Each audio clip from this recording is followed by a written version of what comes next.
Sa mundo ng volleyball, sunod-sunod ang anunsyo ng mga manlalarong pinili munang hindi mapabilang sa roster ng Alas Pilipinas para sa 2026 AVC Women's Cup.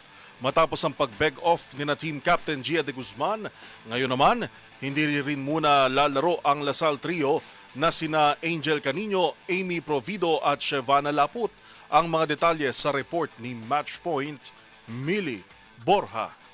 Nagdesisyon na rin ang Alas Pilipinas players na sina Angel Canino, Amy Provido at Shevana Laput na hindi muna sumama sa training pool ng Alas Pilipinas para sa nalalapit na AVC Women's Cup na gaganapin mula June 6 hanggang 14 sa Quezon City. Sa isang pahayag noong Huwebes, sinabi ni Canino na napagdesisyonan nilang unahin muna ang pagpapagaling at pagpapahinga ng kanilang katawan matapos ang matinding kampanya sa UAAP Season 88 kung saan nagtala ang Lasal Lady Spikers ng perfect 16-0 sweep patungo sa kampyonato. Ayon kay Canino, isang malaking karangalan ang maimbitahan sa national team training pool at makapaglaro para sa bansa. Ngunit kailangan muna nilang mag-recover mula sa nakakapagod na collegiate season upang maibigay ang kanilang pinakamahusay na laro sa hinaharap. Dagdag pa niya, naiparating na nila ang kanilang desisyon sa Philippine National Volleyball Federation at kahit hindi sila makalalaro sa pagkakataong ito, buo pa rin umano ang kanilang suporta sa Alas Pilipinas para sa AVC Women's Cup 2026. Si Canino ay naging bahagi ng Alas Squad na nagwagi ng bronze medal sa AVC Women's Cup noong 2024 kung saan itinanghal siya bilang best opposite spiker kahit hindi iyon ang kanyang natural na posisyon. Noong nakaraang taon, bumalik siya sa kanyang posisyon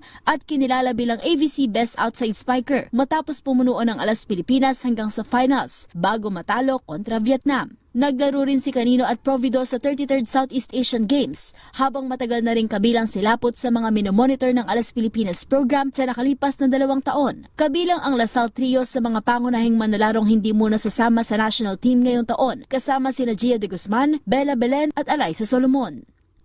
Para sa MBC TV Network News, ito si Millie Borja ng DZRH TV, una sa Pilipinas, una sa Pilipino.